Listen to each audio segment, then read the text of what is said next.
चलेगी नहीं चलेगी, योगी तेरी तानाशाही नहीं चलेगी नहीं चलेगी, अपने शंकराचार्य का अपमान नहीं चलेगा हिंदुस्तान, मोदी तेरी तानाशाही नहीं चलेगी नहीं चलेगी। अरब की जनसंख्या है यहाँ पे 1.5 लाख। काला कानून वापस लो, वापस लो वापस लो, काला कानून वापस लो। वापस लो वापस लो।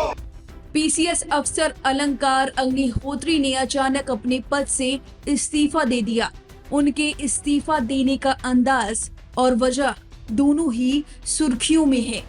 अफसर अलंकार अग्निहोत्री बरेली के सिटी मजिस्ट्रेट थे और उन्होंने अपनी सोशल मीडिया प्लेटफॉर्म पर अपने नाम के आगे रिजाइन लिखकर डाला, साथ ही अपने रेजिग्नेशन लेटर को भी डाला, जिसके बाद सोशल मीडिया पर उनकी खूब तारीफ हो रही है। दरअसल अफसर अलंकार अग्निहोत्री सरकार के खिलाफ आवाज उठा रहे हैं, जैसा कि अभी हाल ही में शंकराचार्य अभिमुक्तेश्वरानंद के साथ विवाद हुआ और इसी बीच यूजीसी कानून आने के बाद कई लोगों ने बीजेपी सरकार पर ब्राह्मण विरोधी होने के आरोप लगाए। इसी सिलसिले में अफसर अलंकार अग्निहोत्री ने इतना बड़ा फैसला ले लिया। बरेली के सिटी मजिस्ट्रेट ने इन दोनों मामलों से नाराजगी जताते हुए अपना इस्तीफा राज्यपाल को भेज दिया है। सबसे पहले आप खुद ही सुनिए कि उन्होंने अपने पद से रिजाइन क्यों किया, फिर बताते हैं कि आखिर पीसीएस अफसर अलंकार अग्निहोत्री कौन है। पिछले कुछ समय से काफी अरसे से एक ब्राह्मण विरोधी अभियान जो प्रदेश सरकार में चलाया जा रहा है और जो गत 2 सप्ताह की घटना अगर देखेंगे तो जो माघ मेले में मौनी अमावस्या का जो स्नान हुआ, उसमें हमारे जो शंकराचार्य जी थे, जो ज्योतिष पीठ से ज्योतिष मठ के श्री अभिमुक्तेश्वरानंद जी महाराज, उनके बटुक शिष्यों के साथ जिस तरीके से जो चोटी पकड़ के, जो ब्राह्मण समाज का जो चोटी और शिखा एक सांस्कृतिक धार्मिक प्रतीक है, उसका मान मर्दन किया गया। आप देखेंगे कितनी ही गंदे तरीके से चोटी पकड़ के बटुक जो शीश हैं, बटुक महाराज हैं, उनको घसीट के पीटा गया। कुछ जो वीडियोस हैं आप देखेंगे, बूढ़े बूढ़े सन्यासी, उनको जूतों चप्पलों से मारा गया, पैरों से मारा गया। आप अगर ये प्रशासन के लोग ही इस तरीके से जो अगर मैसेज देंगे तो समाज के जो दूसरे वर्ग है वो ब्राह्मण समाज पे कितना अत्याचार करेंगे, जब प्रशासन के लोग ही इस तरीके से अत्याचार कर रहे हैं। इसके अतिरिक्त जो दूसरा विषय था, उसमें जो यूजीसी का जो रेगुलेशन अभी आया है, जो 13 जनवरी का जो बजट है भारत सरकार का, उसमें सामान्य वर्ग के जो विद्यार्थी हैं, वो जो यूनिवर्सिटी में, उनको स्वघोषित अपराधी मान लिया गया है। उनके विरुद्ध समता समिति के माध्यम से शिकायत दर्ज कराई जाएगी। और आपके जो बेटे बेटियां हैं, यदि बेटी है तो उसका शारीरिक शोषण समता समिति के माध्यम से फर्जी शिकायतों का निस्तारण करने के दौरान किया जा सकता है। अगर आपका बेटा प्रतिभावान है तो कोई भी आप पे एक फर्जी शिकायत डाल सकता है और आपके पूरे बेटे का भविष्य बर्बाद कर सकता है। समता समिति के सदस्य जो उनका शोषण कर सकते हैं। इस पर सबसे बड़ी नाराजगी ये है, जो हमारे समाज के जन प्रतिनिधि, जो हमारे तथाकथित, जो हमारे जातिगत जो माना जाता है, जो ब्राह्मणों के, जो अपने आप को समझते हैं ब्राह्मणों के नेता समझते हैं, वो लोग भी उस पर कुछ नहीं बोल रहे हैं। जो ब्राह्मण एमपी एमएलए कुछ नहीं बोल रहे हैं और चुप्पी साध के बैठे हैं, जैसे वो किसी कॉर्पोरेट कंपनी के एम्प्लॉई हो। वो उनको लग रहा है कि किसी कॉर्पोरेट कंपनी के जो सीईओ होते हैं, जब तक उनको आदेश नहीं देंगे तब तक वो कुछ भी नहीं बोलेंगे। तो मैं तो अभी भी कहता हूँ, आपको अगर थोड़ी सी रीढ़ है, शर्म है, थोड़ा जमीर बचा है, तो मैं ब्राह्मण एमपी एमएलओ से बोलता हूँ कि आप जो है रिजाइन दे दे तत्काल। सामान्य वर्ग इस समय जो है देश में अब भी जो भारतीय जनता पार्टी का जो करंट एस्टेब्लिशमेंट है उसके साथ नहीं है। सरकार अगर देखेंगे, आप जाएंगे तो इस समय अस्थिरता के माहौल में है। केंद्र एवं राज्य सरकार दोनों तरफ जो है सामान्य वर्ग केंद्र सरकार से अलग हो चुका है। अतः जो है सरकार अल्पमत में है। मैं चाहूंगा जो ब्राह्मण, कम से कम ब्राह्मणों में अगर थोड़ा ब्राह्मण एमएलए एमपी में जमीर बचा है तो तुरंत रिजाइन दे दे, त्यागपत्र दे दे और जनता के साथ खड़े हो जाएं।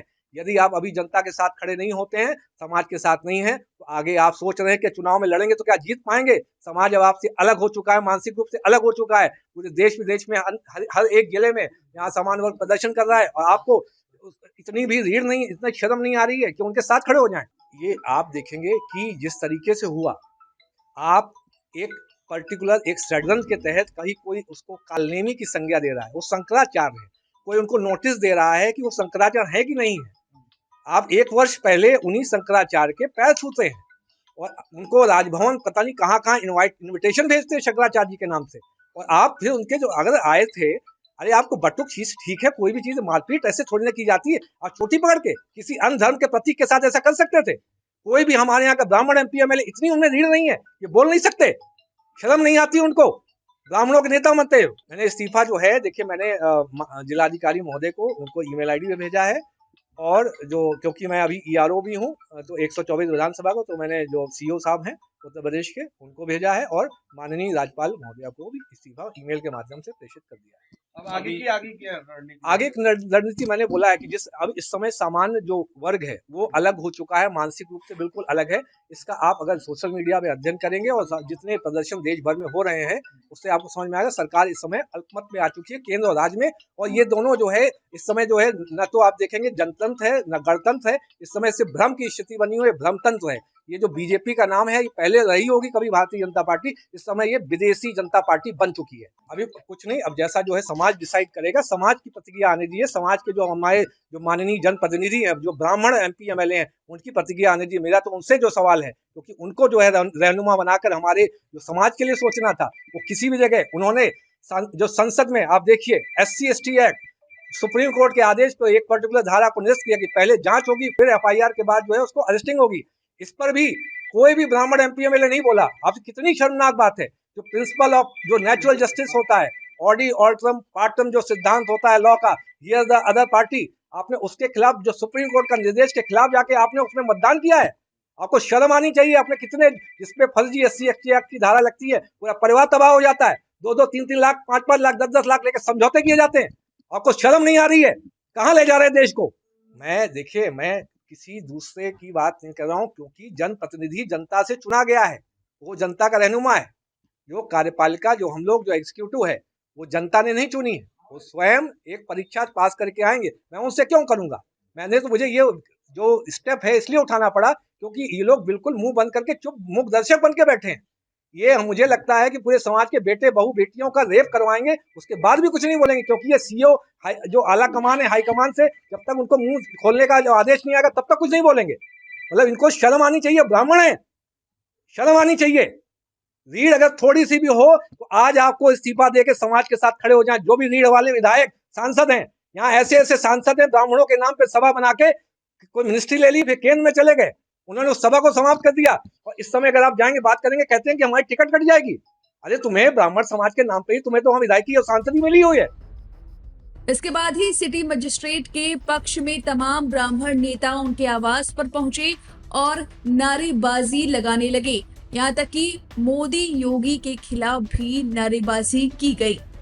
चलेगी नहीं चलेगी, योगी तेरी तानाशाही नहीं चलेगी, नहीं चलेगी, अपने शंकराचार्य का अपमान नहीं सहेगा हिंदुस्तान, ब्राह्मण बच्चों का अपमान नहीं सहेगा हिंदुस्तान, ब्राह्मण बच्चों का अपमान नहीं सहेगा हिंदुस्तान, तानाशाही नहीं चलेगी। नहीं चलेगी, नहीं चलेगी। यूजीसी की नई गाइडलाइन को रॉलेट एक्ट 1919 से तुलना करते हुए बरेली के सिटी मजिस्ट्रेट अलंकार अग्निहोत्री ने इसे सामान्य वर्ग के छात्रों के लिए नुकसानदायक बताया है। उनका कहना है कि यह गाइडलाइन सवर्ण वर्ग के खिलाफ भेदभाव को बढ़ावा देती है। उन्होंने गजट में शामिल पैरा 2, 5, 6 और 7 का जिक्र करते हुए कहा कि इन प्रावधानों से ब्राह्मण, क्षत्रिय, वैश्य, कायस्थ और भूमियार जैसी जातियों के बच्चों के साथ असमानता और साजिश की आशंका पैदा होती है।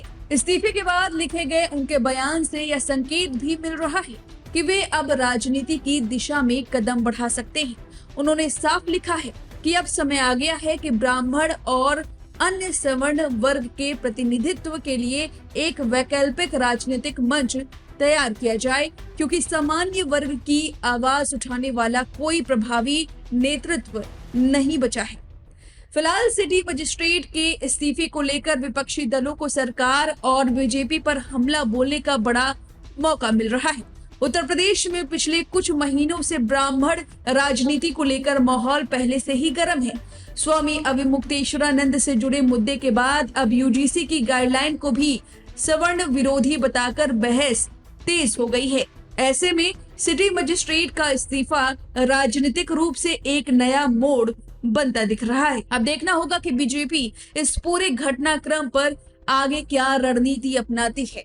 अब अफसर अग्निहोत्री के इस फैसले पर आपकी क्या राय है? हमें कमेंट करके अपनी राय जरूर दे। बने रहिए लाइव हिंदुस्तान के साथ।